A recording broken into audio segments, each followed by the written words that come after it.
Okay, while I'm washing the car without brush, now we're thinking of The Rock with Sean Connery. Like scissors, cut the hair with no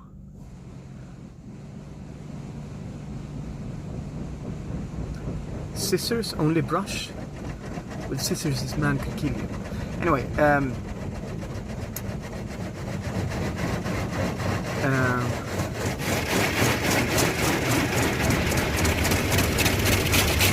I don't want to ruin the paint, snapper off, so it's only water nozzles. But from memories, like the E63 is way too brutal in comfort mode. M5 is so civil in when you want it to be civil. It hides the sound more, it's not as brutal. The E63 might sound more brutal in aggressive mode as well, but it's not as fast and doesn't feel as fast, and it's not as fast as the M5.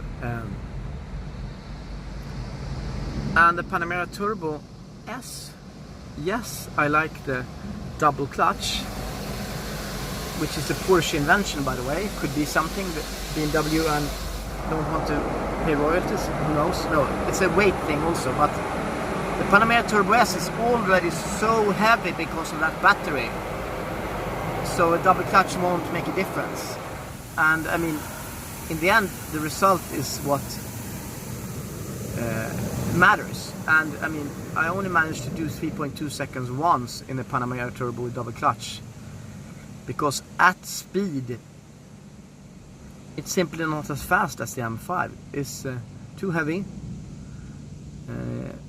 and those 680 horsepower, it doesn't feel like these 625 horsepower, even when the battery is fully charged. You have to take that to account. Imagine if the battery runs out in the Panamera, then it's just a heavy Panamera Turbo. But I mean, and also it's an important distinction. I mean, the BMW M5 competition is much more track focused hardcore than the regular M5. It is a bit bumpy, so keep that in mind. I mean, M5 competition is not top of the line M5 just because it's the most expensive. It's the most performance oriented M5. This executive might not want a competition because it's too bumpy. Suspension is too hard, but and it feels like, I mean, they just cranked up the boost in a crazy way on the competition compared to the regular M5. And also this M5 competition have ceramic brakes, competition wheels. Competition wheels are lighter than regular M5 wheels, and with the ceramic brakes, maybe ceramic calipers are also lighter. But I know it's at least 24 or 26 kilos of total unsprung weight that are saved with the competition wheels and ceramic brakes. So it could be lighter suspension parts, it's definitely lighter wheels, it's ceramic brakes, it's more power. So it's not an illusion that this car is fast. The launch itself from first gear might at times doesn't feel as fast as a double clutch launch or E63 launch that also sits on the rev limiter, or not rev limiter but 4000 RPM. M5 builds up more silent, like 2,000-3,000 RPMs, but let the launch spool up for like 2 seconds and then it's a difference in launch. I mean, I had all 4 wheels chirping yesterday, and every launch control I done with the M5, I've done the old way, the E60 M5 V10 way, with the DSC completely off.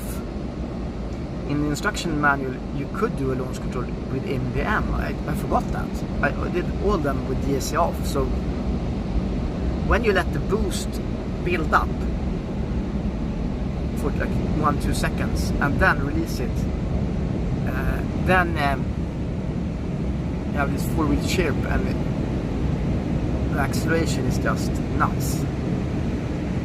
Second gear, third gear, fourth gear, and I mean, I think it was Auto Sighting Sports Car or Auto Build or whatever, or out who did 0 to 300 in 31 seconds something GPS with M5 competition. That's faster. That's like faster or on par with a 991 Turbo S at speed. So I mean, imagine, I mean, what acceleration will this do when it's 5-10 degrees outside? It did 10.6, 10.8, 0 to 200 continuously at 25 degrees outside. Also in complete silence because I didn't push the exhaust button. So let me push the exhaust button now just when I start it. Oh, sorry. Okay, flaps are on. I do my little program, M1. So it's Sport Plus and everything. Ready? Oh, start stop button, kill that. Okay, 1, 2, 3.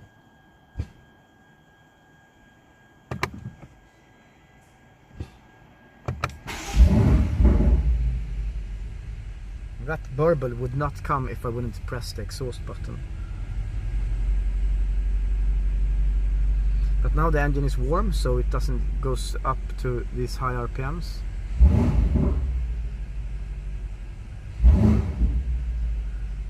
Okay, I mean, somebody say, I mean, you have to be street smart. Now I killed the exhaust button.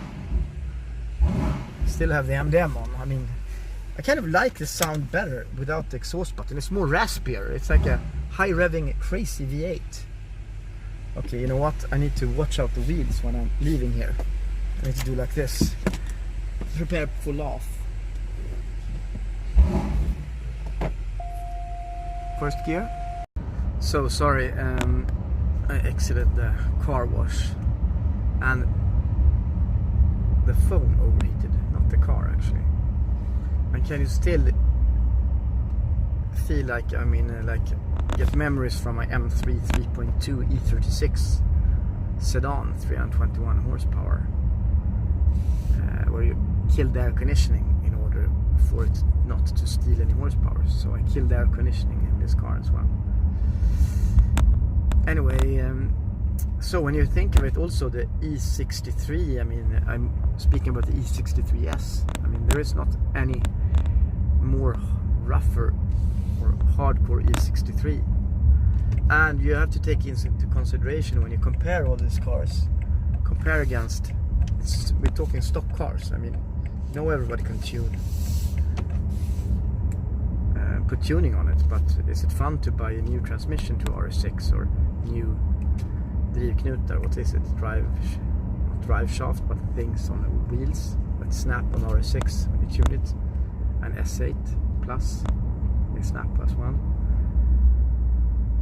And I wonder, I mean, the new RS6, it must be like a 0 to 200 car at 9.9 seconds or sub 10 seconds. Talking about Carrera GT levels, in order for it to compete and be faster than the M5 competition. And I have a hard time seeing that car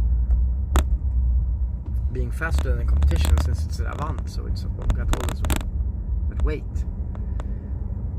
Because now, finally, if you don't think of the X5M and X6M and performance models M760 Li, finally the M5 is 4-wheel drive, and it takes the uniqueness of the RS6 and with that crushes it. No, but I mean, 3.2 seconds in an M5, it's just like unheard of on a stock M5 GPS, like time and time and time again. I saw in the instruction manual it's 10 kilometers you have to drive. It's not like 2 minutes. I thought it was 2 minutes time, but it's kilometers. It's distance, not time. I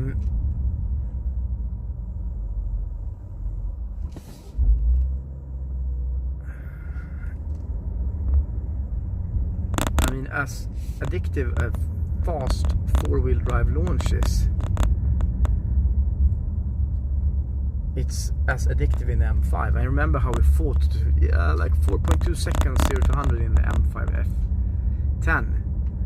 But the F90 feels so much more maneuverable, smaller, tighter, easier to... Oh, fuel reserve, okay. Easier to...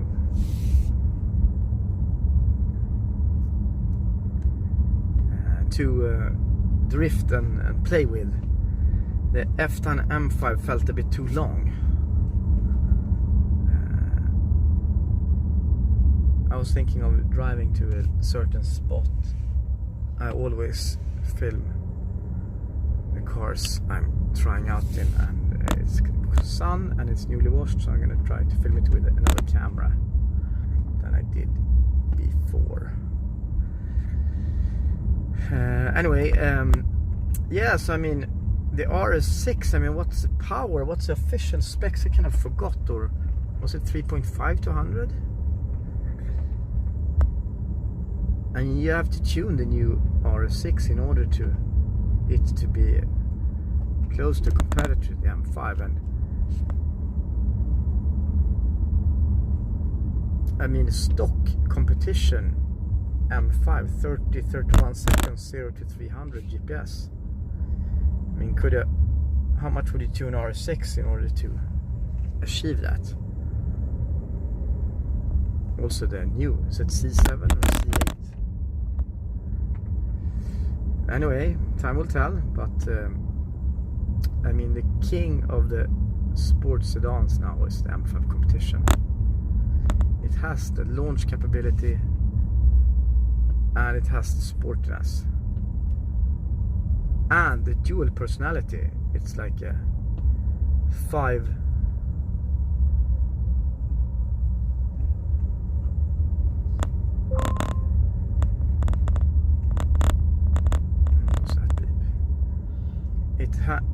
it has the super smoothness at lower speeds. Not at lower speeds, sorry, at defensive driving.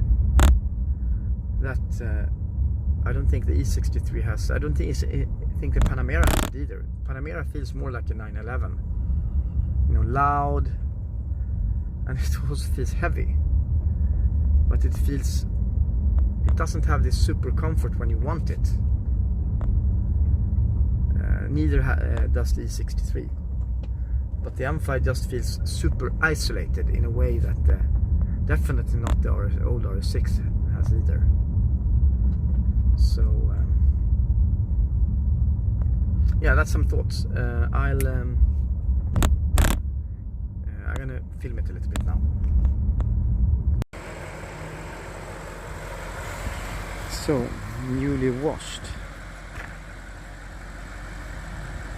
Snapper Rocks Blue with another camera and with some light on, or sun actually.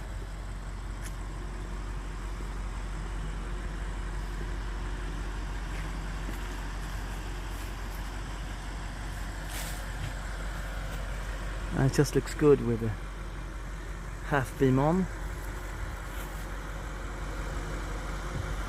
I prefer that instead of the daytime running lights.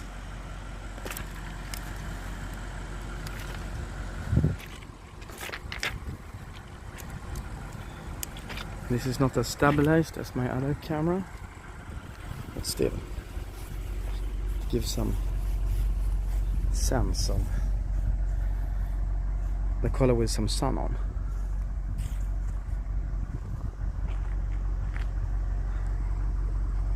It's not your usual color choice, but I think the more you look at it, the more you like it. I would not choose dark windows. I would choose what to say, curtains instead, so I can put them up when I want.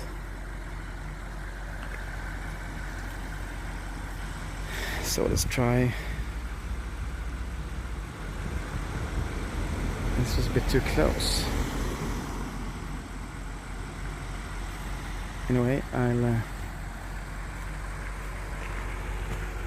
just see the roof. You kind of forget that the M5 has a carbon roof now. I mean, that helps a lot, of course, in terms of weight and weight saving on the absolute best spot. So whatever you do, you cannot have a sunroof, or you should not spec it with a sunroof. It ruins everything for it. Now I just want like even more carbon parts on it, like carbon panels. I mean, all the black parts should be in carbon. We must see the engine carbon parts, of course. Let's have a look.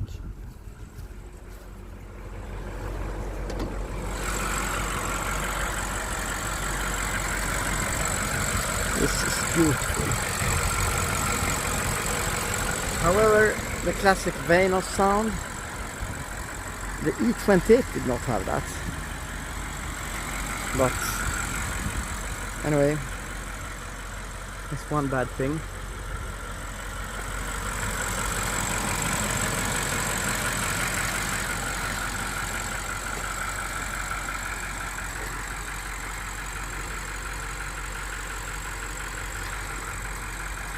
And I would probably try to take away this padding.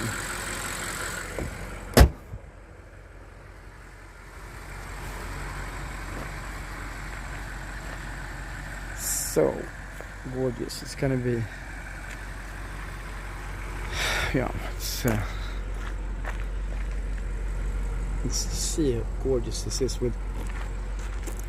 I haven't thought about that. The sportiness, the sport. You see the aggressive line of the carbon roof.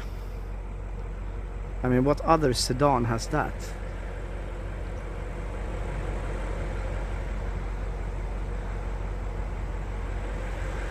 Work of art. Anyway, that's about it for the sun. Ja.